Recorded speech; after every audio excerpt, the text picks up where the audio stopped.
Hi everyone, it's Eleanor from Art with Eleanor, and today I'm going to be painting a mini canvas using acrylic paints. But before we get into the video, if you could like and subscribe if you enjoy this video, I'd really appreciate it. So to start this painting, I picked my reference photo off a royalty-free website and printed it out so that I could use the transfer method to get this image onto my canvas. I did this as I wanted this tutorial's focus to be on the acrylic painting process rather than the drawing process. But if you want to work on your drawing skills, feel free to sketch your own reference onto the canvas freehand. In case you haven't seen my other video, I have painted one other mini canvas before with a simple pink cloud design. This meant I was able to apply what I had learned about what brushes to use and how to tackle the painting onto this mini canvas. So I knew that having a strong sketch as a base for this painting would really help me to overcome some of the challenges that working on such a small canvas brings up. I then went ahead and mixed up a dark green for my background colour, using a mixture of green and a small bit of black acrylic paint. If you've watched any of my acrylic painting tutorials before, you will know that I like to create a base or underpainting so that the main shapes and colours are blocked out before I start to work on the details.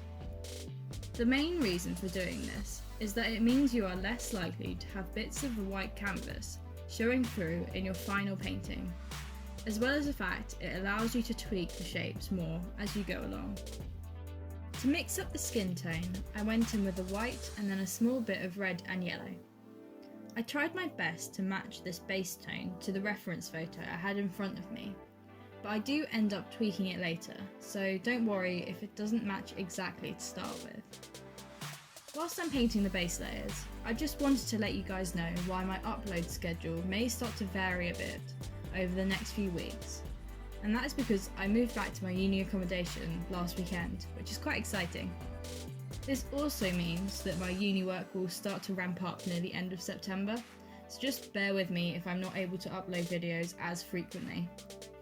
I'm giving myself the aim of having a video up once every 2 weeks, and if I can do the same as I've been doing up until now with a video out pretty much every week, then I will do that. I'm just planning to take each week as it comes, so I hope you guys are going to stick with me through that. On the topic of going back to uni, I was also thinking about what you guys might be interested to see from me, about how I balance my uni life with my extracurriculars such as my art channel. So if you do want to see that sort of video, let me know in the comments below and I'll do my best to do that for you guys. This video is also part of my first ever collab on Instagram with some very talented artists. I will leave their Instagram tags up on screen and the links to their Instagrams in the description below, but do stay tuned to the end to see what each of them did with this theme of floral. If you're not following me already on Instagram, my Instagram tag is @artwitheleanor.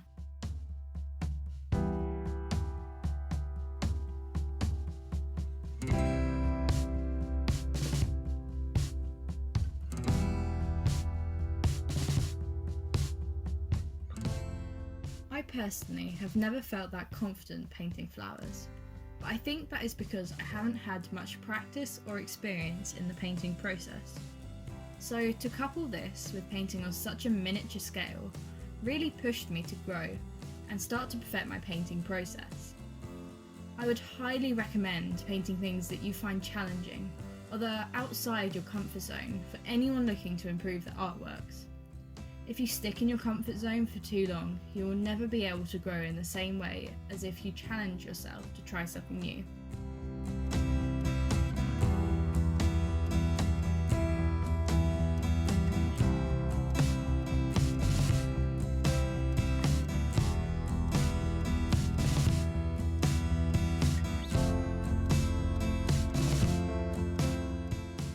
As you can see, I have now changed the base tone of yellow I put down to a darker yellow for the flower petals themselves. I will eventually lighten this up again, but it was a good idea for me to do this as the other yellow paint I was using wasn't working very well with the dark pencil lines I had put down.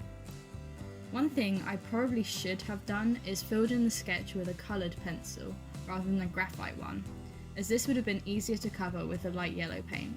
But oh well, I made it work.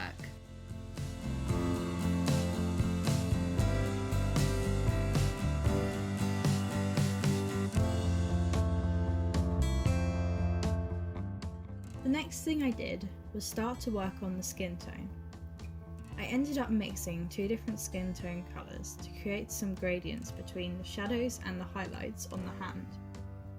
I think if I were to do this painting again on a larger scale, I would have spent longer adding in the smaller details to the hand, such as the creases in the skin and maybe a few veins. But as this painting was so tiny and I was already using my smallest brush, I decided to skip those details.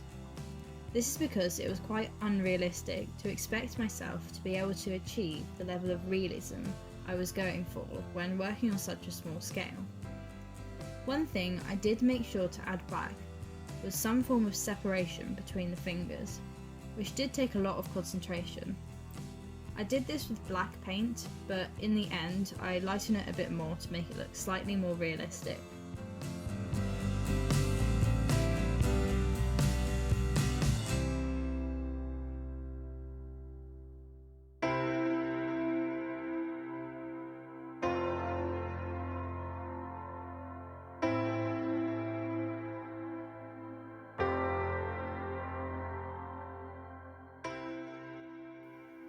If I'm completely honest with you guys, I almost gave up with this painting and started again, but I knew that I was only feeling like this because the subject matter of the painting was something quite new to me. When I felt like this, I decided it was time to take a break from this painting and leave it for a day.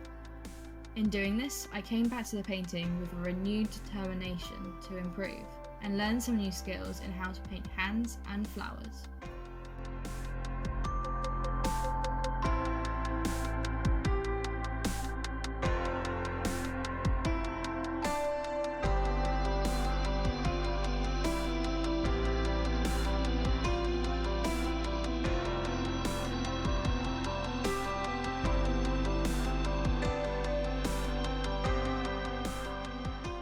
At this point, I decided to add in the centres of all the flowers in the background, as I realised that adding in the background would really tie this piece together.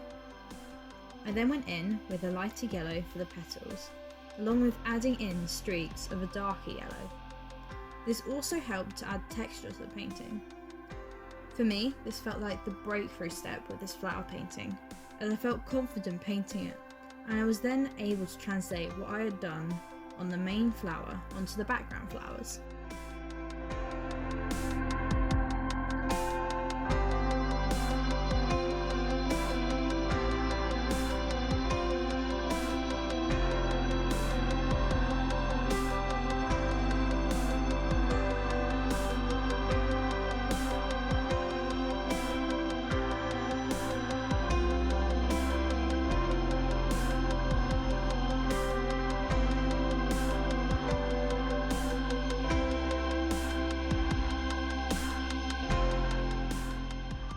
I felt so confident with this painting technique that I did the background flowers completely freehand without sketching them out to start with.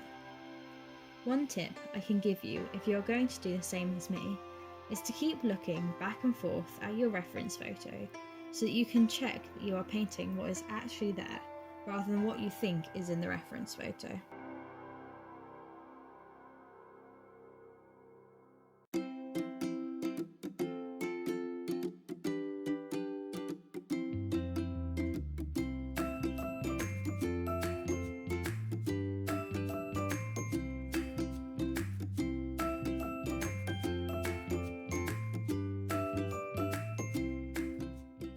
I really enjoyed this part of the painting process because it felt so free to just paint the background flowers without a drawing being there already, and I also think it really brought the piece together as a whole. This is why I'm so glad I decided to keep going with this painting rather than just giving up and starting again, because although it was challenging, I was able to make it work and I came out with a piece that I'm really proud of.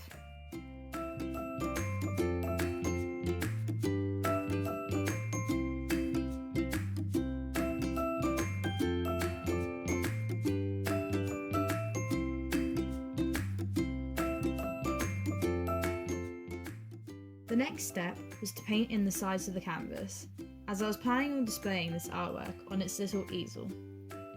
I ended up going over these again off camera with a bit of black paint, as the green I used was a bit patchy, so if you're following along with this video, then feel free to skip straight to that bit.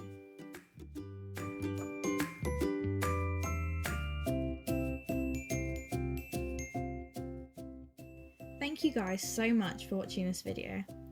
I hope you were able to learn something from it, as well as enjoying seeing me paint such a small canvas.